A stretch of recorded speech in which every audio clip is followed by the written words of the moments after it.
হে hi everyone, কেমন আছো সবাই? দীপিকা সরকার লাইফস্টাইল চ্যানেলে নতুন একটি ব্লগে তোমাদের সকলকে স্বাগতম জানিয়ে আজকের ব্লগটা এখন থেকে স্টার্ট করছি। আর এখন আমার উঠতে উঠতে আজকে অনেকটা লেট হয়ে গেছে, কারণ সকালে একবার উঠেছিলাম, তারপরে গিয়ে আবার ঘুমিয়ে পড়েছি। কি সুন্দর কথা। তো আমার উঠতে উঠতে অনেকটা দেরি হয়ে গেছে, যেটা কোনোদিনও হয় না। আজকে 8:30 বেজে গেছে গাইজ। তোমাদেরকে বলি হাইয়েস্ট আমি 7:30টায় উঠেছি, কিন্তু আজকে দেখো 8:30 বেজে গেলো, রেকর্ডটা ভেঙে দিয়েছি। তো যাই হোক, তো তোমাদেরকে টাইমটা একবার দেখিয়ে দিই। ঘড়িতে না, মোবাইলে অ্যাকচুয়ালি। এই দেখো 8:30 বেজে গেছে। আর আজকে হচ্ছে ঈদ, তো সবাইকে জানাই, যারা যারা আমার মুসলিম সাবস্ক্রাইবার আছো বা ফ্যান আছো, তো সবাইকে জানাই ঈদের অনেক অনেক আন্তরিক শুভেচ্ছা অ্যান্ড ভালোবাসা। তো যাই হোক, কেউ কিন্তু এখন আমাকে ইনভাইট করোনি ঈদে যাওয়ার জন্য। আর দেখো, একটু আগে বৃষ্টি ছিল না, এখন বৃষ্টি সেই জোরে নামছে। আমি তখন মানে শুয়ে ওকে বলছিলাম যে দেখো ভগবানের কত খেলা বা আল্লাহর কত তো একটু টাইমের জন্য কিন্তু মানে দিনটা ঠিক দিয়েছে ওদের, ঈদটা নামাজটা পড়ার জন্য। তো যাই হোক, এখন থেকে শুরু হয়ে গেলো বৃষ্টি। দুয়ারটা শুরতে পারিনি, ঘরটা শুরলাম আর রান্নাঘরটা শুরে দিয়ে এসেছি। ও আমার জন্য গরম জল করছে, কারণ বললাম সকাল সকাল গরম জল খাবো একটু খালি পেটে। তো বিছানাটা ওই দেখো পরে আছে, বিছানাটার দিকে একটু পরে যাবো। এখন আমি উঠান শুতে যাবো আজকে। আর বাইরেটা এত মানে মেসি হয়ে আছে কি বলবো, আর এত কাপড় চোপড় দিয়ে গন্ধ বেরিয়ে গেছে কি বলার মতো না। আর বাইরে তো বৃষ্টি হয়ে যাচ্ছে। হ্যাঁ, আমার একটা ব্রাশ ব্রাশটা অনেকদিন ধরে শেষ হয়েছে, মানে শেষ আর নষ্ট হয়েছে। ওটা যদি আমি ব্রাশ করতাম উপায় নাই, কিন্তু কালকে এটা যদি না সরাই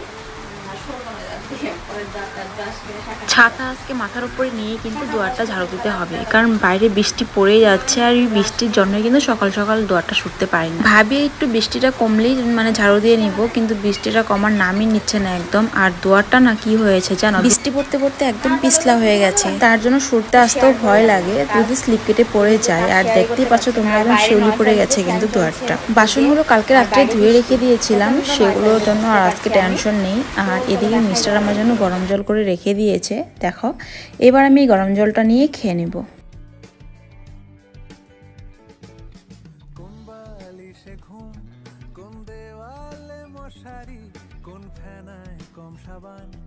কোন ছুরিতে তরকারি যাচ্ছে চলে যাক, তবু ময়লা পেলো কলার, আলতো রাখছে হাত, হয়তো অন্য কথা বলা। আজকে যেহেতু ঈদ, তো ওর আজকে কাজ নেই, তার জন্য কিন্তু ঘরে থাকবে আজকে। আর দুজনে চাপড়ি খাবো ভেবেছে, কিন্তু দুপুরে কি খাবো সেটা ওকে আমি বলতে যাচ্ছি। তো ওর থেকে আগে শুনি, দেখি দেখো। আর বাইরে দেখো বৃষ্টি কিন্তু একদমই কমছে না, আজকে একদম খারাপ হয়ে গেল।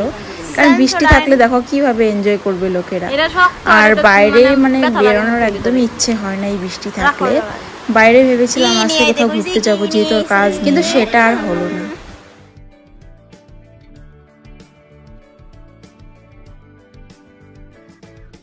ভেজা রেলগাড়ি হয়তো সবুজ ছুঁয়ে ফেলে, আশার একটা পথ ভীষণ খামখেয়ালে চলে। তারপর পেরোয় মেঘ আর তারায় ভরা স্টেশন, একটু থামতে চায় প্রেমিকের ইন্সপিরেশন। তোরে সকাল ঘুম এই শোনা, খিচুড়ি খাবা আজকে? দেখো দেখো, সাথে সাথে এক লাখ রাজি, খিচুড়ি খাবো, 1 লাখ রাজি বানাবা। জানি তো, মুখটা করে নিবা যে একদম রাজি। যখন নেমে কোনো তুমি বানা, আজকে আমি খাই 1 লাখ, এখানে মুখ ঘুরে নাও। কে এমন কে সবসময় আমার লাগে নাই, তো হবো কে? চলো আজকে খাবি বানাইছি, দেখবা কিভাবে বানাইছি। আমার ইউটিউব ভিডিও তো তুমি ভালো করে দেখো না, আমি এখন বুঝলাম। কারণ আমি এই রেসিপি এটা শেয়ার করতে করতে পাগল হয়ে গেছি। চামচ দিয়ে লাড়িয়ে হবে, চামচ দিয়ে। তুমি কি করছো? হাত দিয়ে লাগছো। ভিডিও ভালো করে দাও না, ঘরে সত্যি মিশন সবজি কাটে। আর আমারে কয় সবজি কাটতে পারোস না, গোল গোল করে কাটো। আজকে তুমি কি কাটছিলা? খিচুড়ি। একটা সাইজ কি? একটা 1, একটা 2, একটা 3। সবজি তাকাও, কাটুনি। আমবাবুসি হলো 7 কন্যার পরের দিন। অম্বাবতী লাগছে কে কইছে অম্বাবতীর পরে 1 সপ্তাহ যাত্রা নাই। আজকে আমি বাইরে যাবো খাওয়া দাওয়া করে একটু ঘুরতে। দেব আমারে ও বাড়িতে থাকলে সারাদিন আমার সাথে লেগে থাকে, আর ছোট মোটো কথা নিয়ে ওঠা বসা নিয়ে শোয়া নিয়ে সবকিছু নিয়ে আর কি লেগে থাকে। তো দেখো আমি কিন্তু গল্প করতে করতে কিন্তু খিচুড়িটাও বসিয়ে দিলাম। তো খিচুড়িতে যা যা করতে লাগে সবকিছুই আমি দিয়ে নিচ্ছি। আর তার আগে আজকে আমি সয়াবিন আর সবজিগুলো কিন্তু ভালো করে ফ্রাই করে নিয়েছি, কারণ এমনিতেও খিচুড়িতে সবজিগুলো ভাজা হয় না, সিদ্ধ হয়, কিন্তু ভেজে দিলে একটু টেস্টটা বেশি হয়। আর সয়াবিনটা ভেজে দিলে তো বেশি ভালো লাগে, কারণ সয়াবিন ভেজে না দিলে একটা কাঁচা কাঁচা গন্ধ করে।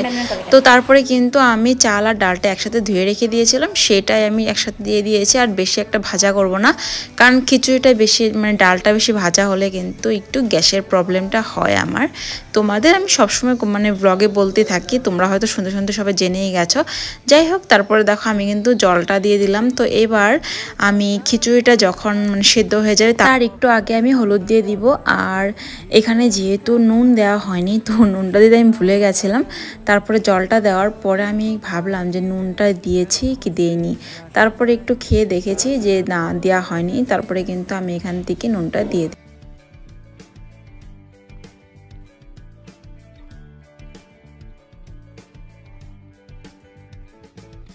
কোন বালিশে ঘুম, কোন দেওয়ালে মশারি, কোন ফেনায় কম সাবান, কোন ছুরিতে তরকারি। তো খিচুড়ি রান্না কিন্তু হয়ে গেছে। এটা যেহেতু সিদ্ধ চালের খিচুড়ি, সিদ্ধ চালের খিচুড়িটা কিন্তু আতপ চালের মতন অতটা টেস্ট হয় না, কিন্তু খাওয়া চলে আর কি। তো দেখতেই মানে কেমন ছাড়া ছাড়া লাগছে, আঠা আঠা ভাবটা কিন্তু এই খিচুড়িটাতে থাকে না, তবুও ভালো লাগে এটা কখনো খেতে। তো আমরা তো বসে পড়লাম খাওয়ার জন্য। তোমরা এই ঠান্ডা মানে এই ঠান্ডা তো না, মানে এই বৃষ্টির মধ্যে কে কে খিচুড়ি খেয়েছো এই কদিনের মধ্যে একটু কমেন্ট করে জানিয়ে দিও।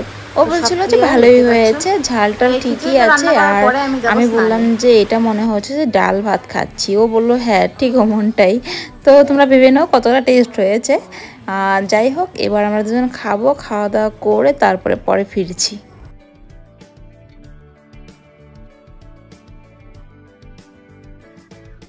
ভেজা রেলগাড়ি হয়তো সবুজ ছুঁয়ে ফেলে, আশার একটা পথ ভীষণ খামখেয়ালে চলে। তারপর পেরোয় মেঘ আর তারায় ভরা স্টেশন, একটু থামতে চায় প্রেমিকের ইন্সপিরেশন। তোরে সকাল ঘুম আমি তোমাদেরকে বলেছিলাম যে খিচুড়ি রান্না করে তারপরে স্নান করবো, কিন্তু আমি স্নান করতে একটু লেট হয়ে গেল। খাওয়া দাওয়া করে নিয়ে তারপরে স্নান করলাম। কিন্তু বসে আছি আর আমার পিছনে দেখবে আমার কর্তা মশাই যে ঘুমাচ্ছে, বলছে যে স্নান করে আসো, বলছে যে একটু পরে যাবে। তোমরা এই বলো 3টা বাজে গেছে না, বিশ্বাসই করছে না আমার কথা। আর এই দেখো আমাকে দিয়ে পার্টি পাচ্ছে। তো আমাকে বারবার মানে বলছে যে তোর ঘরের থেকে না ঈদের নিমন্ত্রণ দিলো, তুই এখনো যাসনি কেন? আমি বললাম যে আমাকে তো নিমন্ত্রণ দেয়নি, তোমাকেই দিয়েছে, যেহেতু তুমি বাড়ির জামাই, তো যাবা না ঈদের নিমন্ত্রণে?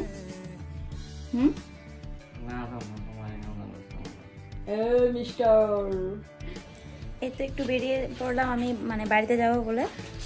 এখন ওয়েদারটা একটু ভালো আছে, বৃষ্টি নেই। আর আমার বর্মশাই দেখো এখন স্নান করছে। কি বলবো, এই যে ঘুমিয়েছিল এখন উঠলো, ওঠে এখন স্নান করছে। পাওটা ধরে একটু না সাবান দোকান করো, ভিজে গেল কি করে না, বন্যা হয়েছে না তার জন্য। এই সাবান দোকান করো, ছি ছি। চলো গাইস, ছাতিটা কই ছাতি?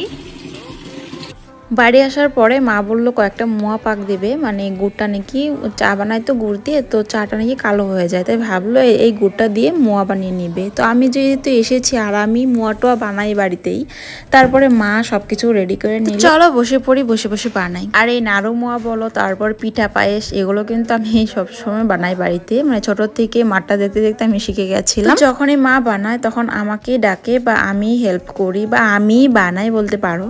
তো মা মানে গুঁটা ঢেলে দিচ্ছিলো, আর গুঁটা ঢাললে তো সাথে সাথে লাড়তে লাগে, তো এইভাবে আমি লাড়ছিলাম আর মা গুড়গুলো ঢেলে দিচ্ছিলো। তো বেশি একটা মোয়া বানাবে না, অতটুকু গুঁড়ে যতটুকু হয় ততটুকুই বানাবে। তো চলো এটা বানিয়ে টানিয়ে তারপরে আমি কিন্তু তারপর বাড়ি চলে যাব। তো বন্ধুরা খাওয়া দাওয়া করে বসে পড়লাম, বাড়ির থেকে এসে তোমাদের সাথে আর গল্প করতে পারি। তারপরে একটা শর্ট আজকে বানিয়েছি, সেটা তোমরা গিয়ে দেখে এসে আপলোড করা অলরেডি হয়ে গেছে। আর আজকে ব্লগ আপলোড করতে পারলাম না কিছু একটা কারণে, মানে একবার আপলোড করলাম, তারপরে কপিরাইট আসলো, আবার আপলোড করলাম, আবারও কপিরাইট আসলো, তারপরে কি করলাম বাদ দিলাম যে আজকে করবোই না, কারণ আপলোড করতে অনেকটা সময় ব্যাপার, মানে সময় লেগে যায়, তার জন্য আর আপলোড করিনি। কালকে আপলোড করে দেবো, মানে কালকের ব্লগটা আজকে ছাড়তাম, কিন্তু আজকে ছাড়া হলো না, কালকেরটা কালকে করবো আর আজকেরটা পরশু করতে লাগবে। যাই হোক, তাহলে আমাকে একদিন ব্লগ করা বাদ দিতে হবে। তো আজকের ব্লগটা এই অবধি রাখছি, যদি ভালো লেগে থাকে লাইক কমেন্ট শেয়ার করে দিও, আর চ্যানেলে যদি কেউ নতুন এসে থাকো চ্যানেলটি সাবস্ক্রাইব করে দিও। বাইরে প্রচণ্ড বৃষ্টি হচ্ছে আর ঘরে ফ্যান চলছে, তার জন্য নয়েজ আসবে, সব কিছু মানিয়ে নিও। তো চলো দেখা হচ্ছে নেক্সট ব্লগে, বাই। আর এদিকে ও শুয়ে পড়েছে, মানে খাওয়া দাওয়া করে শুয়ে পড়লো মাত্রই, আর শুয়ে শুয়ে আমার কোমরটা একটু টিপে দিচ্ছিল, কিন্তু এই যে ক্যামেরাটা অন করাতে কিন্তু একটু নাটক শুরু করে দিয়েছে। দাও, যেটা করতেছিল ওটা করো, जो कर रहे थे आप वही करो। Tata, bye bye.